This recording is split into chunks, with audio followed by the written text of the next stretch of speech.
Hey, what's going on, my friends? Welcome to my YouTube channel. My name is Victor, and I help people navigate through their spiritual awakening process. And today I'm going to share with you how you can awaken your Kundalini. A lot of people on my channel have seen or heard me talk about my own Kundalini awakening. You may have heard of it, obviously, if you're clicking on this channel. You might be curious, well, what does a person have to do to actually awaken this powerful, energetic, spiritual force within themselves that can and will alter and expand every single aspect of your life? What I'm going to share with you in this video comes from my own experience. I've read a lot of books, and I'll share with you a technique at the end, something you can actually practice. But most importantly, every technique must be utilized from a certain mindset, with a certain type of intention, with a certain timing. There are many other variables that make the technique itself almost irrelevant. And I see a lot of people blocking themselves spiritually with these things I'm going to address. My intention for this video is to truly equip you to where if you really are serious about having a Kundalini awakening, you'll know how to go about doing that at the end of this video. So number one, you're already successfully doing, and that's having an intention. It's just a genuine desire. They say a spiritual awakening, a Kundalini awakening, is initiated by by consciousness itself. Not even so much like the ego or the mind or the personality of you that thinks it'd be cool to have a Kundalini awakening. There's usually something deeper that's driving this and causing you to seek it out. So there's that strong kind of evolutionary intention, and the fact that you're even taking time out of your day to watch a video like this tells me that part is already completely covered by you. Number two is going to be a paradox. It's going to be two different ideas side by side, and that is persistent action and grace, which seem like exact opposites. But what comes to mind is a very well-known spiritual teacher named Oddo, and he talks about this. Oddo, I would say about, 10, maybe 20 years into his where he started to really seek out a spiritual awakening. From a young age, Oddo, he knew he wanted to have a spiritual awakening. That was his soul intention. And it took him about 20 years or so, I think, something like that, a long time to do it. And during that time, he was doing meditation and going to these long silent meditation retreats and studying with different teachers. And he took up Zen Buddhism, and he sacrificed a lot of aspects of his life. And he put a lot of action in, a lot of time and persistent. He had the goal of attaining this sort of spiritual awakening. But at the end of it all, what he ended up saying, he said, when it finally did happen, it was just this effortless, spontaneous act of grace. But he says that when you take serious action and you really dedicate yourself towards an awakening in this way, then you increase by far, of course, the likelihood of this sort of spontaneous grace taking place. So it's not about, well, I'll just wait for the grace, then I'll go and watch Netflix and eat fast food. It's not going to work that way. At the same time, it's not only about the action. It's about action, persistence, and trust. Action and allowance. It's almost like you have to create a certain amount of pressure. I know for me, at the time I had my own Kundalini awakening, I was not even really trying to. I wasn't even aware that there is such a thing called a Kundalini awakening. What I was trying to do was open my third eye. And I bought a book, and I was meditating and watching videos and trying different things and really putting my time in. And for a while, nothing was happening. It felt like I was kind of wasting my time. But that intention caused me to persist and not give up until one day the stars aligned and I had my Kundalini awakening. And it kind of, affected my third eye. But the point is, it took some persistence. Even during that time, I was reading lots of spiritual books. I was really most my free time was dedicated to breaking through. I wanted to break through. I knew there was more to reality than meets the eye. I just had this kind of sense. And I was not only curious, but determined to find it. And in my own way, I was seeking it out. So for me, I was reading books by Timothy Leary and Aldous Huxley and folks from the 60s, those pioneer type of thinkers. And I was trying to open my third eye. And anyway, that's not what you have to do necessarily, but if you have that evolutionary impulse, I would trust you are already attracting into your life different sources of information or different techniques or whatever it is that sort of relate with your goal. But it's not just about that, it's about really taking it seriously. You know, waking up and meditating even when you don't want to, really putting your time in and keeping that pressure building towards this goal of awakening your Kundalini energy. And eventually that levee will break and you will do it. Number 3 is, again, going to contradict everything I said as well. It's something my friend Aaron Dowdy always says. It's from a book called Reality Transurfing by this Russian dude who kind of channeled this really wild yet profound kind of his information. And one of the main principles in this book, Reality Transurfing, is to decrease importance.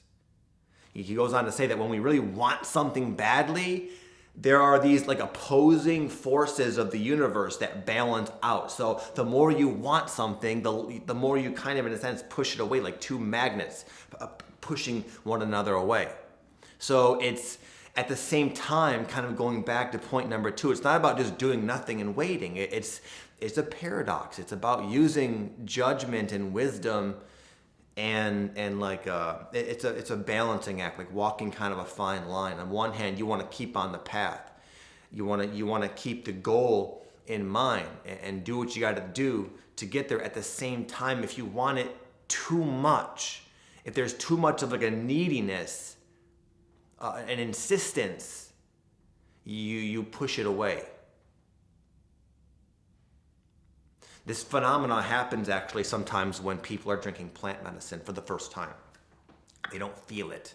And I think a lot of the reason they don't feel it is because they put so much hype on it. They're like, okay, I'm gonna drink this ayahuasca or this San Pedro or take these mushrooms and it's gonna change my life. I've heard all these cool stories, and you drink your brew and you're just waiting, you're looking, and you're missing it. So it's very important to know, to almost like just have trust in your own path. Like, okay, I'm gonna play around with these ideas about awakening my Kundalini. I'm gonna do some Kundalini yoga. I'm gonna meditate. I'm gonna read some books. It's exciting to me. I feel drawn to do it. At the same time, I don't need this. I don't need this Kundalini awakening. If it happens, it happened. If it doesn't, it doesn't. And that kind of like chilled out attitude tends to be like the perfect balance. Again, action, but with being sort of chill about it. And how do you do that? Realistically, you just have to be very honest with yourself and self-aware, because we don't really want to admit when we're attached to something, and yet that attachment will sabotage whatever we're trying to achieve in life, especially a Kundalini awakening, which does require this like very careful balance. Even during my meditations, I would find that when I would like really start to like almost create this phenomenon of Kundalini and activity in my my chakras, it was this exact balance I'm trying my best to describe. On one hand, I had to keep on what I was doing. Keep repeating the mantra, Vic. Keep doing the breathing, Vic. At the same time, once I got excited, the moment I kind of attached, it would stop. But at the same time, I had to keep going with the action. So it's a very it's an internal balance you just need to learn kind of on your own through experience and trial and error. And luckily you'll get feedback whether you're making progress or not. But just this fundamental mindset, I find a lot of people almost like not having or ignoring, and then unknowingly push it away. It's like, I'm doing twice the amount of yoga as this guy. I'm meditating for 3 hours a day and they're doing it for 1 hour a day. Why am I not further along? Well, because you want it too much. And you just have to be aware of that. Number 4 is understanding. So I think it does serve people to do research about Kundalini, because if you don't know what it is or how it manifests, you don't really even know what to look for. But I'll just share with you a couple things about it. It is said that it is sort of held in a cask, you could say, at the base of your spine. Everybody has this powerful psychic energy build up at the base of their spine, but most people, it's not active. It's sort of dormant, but it is there. And when it starts to kind of rise, you can feel it. You can feel it very physically going up and down your spine. It can manifest as heat, as just vibrations, like reverberations up and down your spine, tingling. Sometimes it can be quite powerful where it's very undeniable. And the idea is this Kundalini with enough pressure, and I'll share with you the technique in a couple of minutes here now, enough pressure, it can start to kind of break through this cask. And the idea is that the Kundalini energy will rise up your spine and push to the surface some of your unconscious blockages, sort of preventing you from being more in harmony and like in unity with the divine, your divine nature.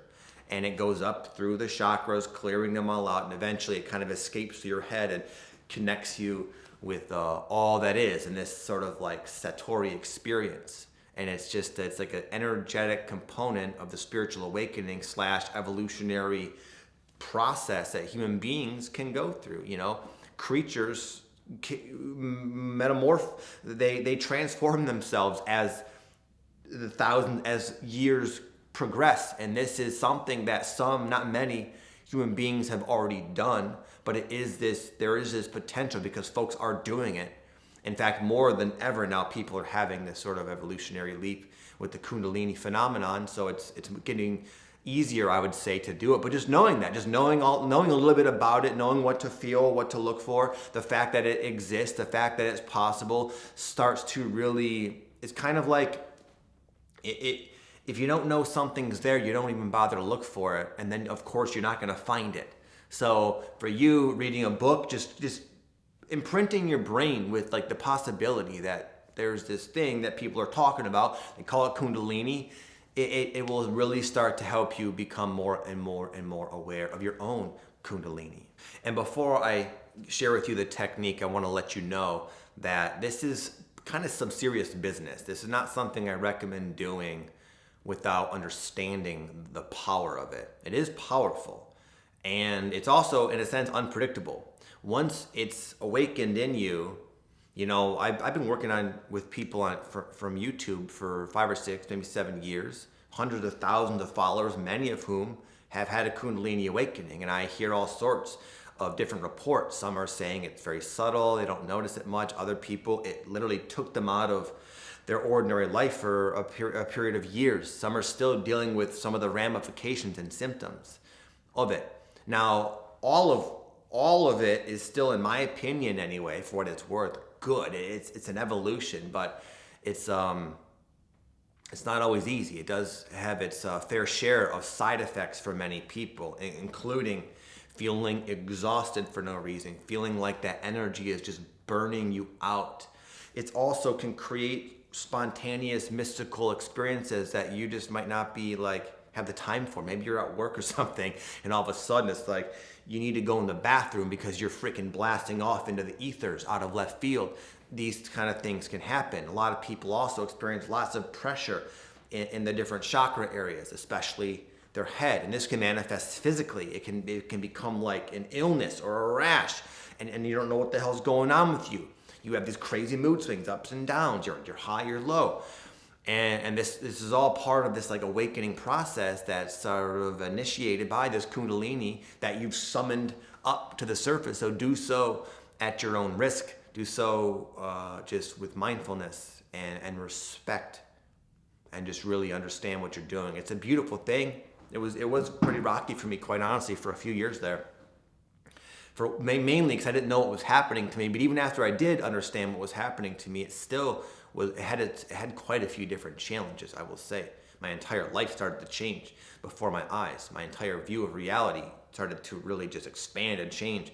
And that took some getting used to, not to mention all the different aggravating and inconvenient symptoms that were sort of a side effect of this transformation. So just want to say that before I share with you the technique. And the technique is it's real simple. I'm going to share with you another YouTube video where I walk you through a Kundalini yoga sequence. I'm a certified instructor, by the way, and this is something you can do every day as a daily practice. At the same time, the purpose of it is each pose works and correlates with a certain chakra.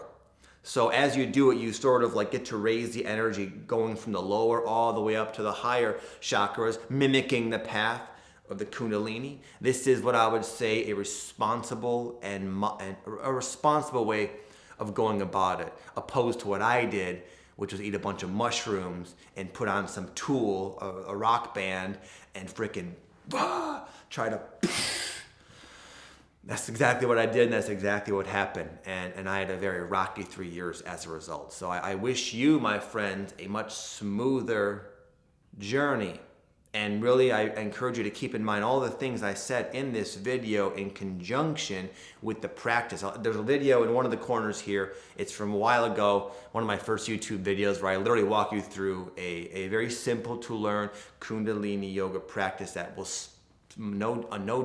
undoubtedly start to help you at a good pace awaken your own Kundalini energy.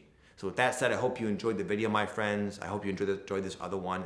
You can do it every day. It feels fantastic, easy to learn, and I'll see you next time. Much love.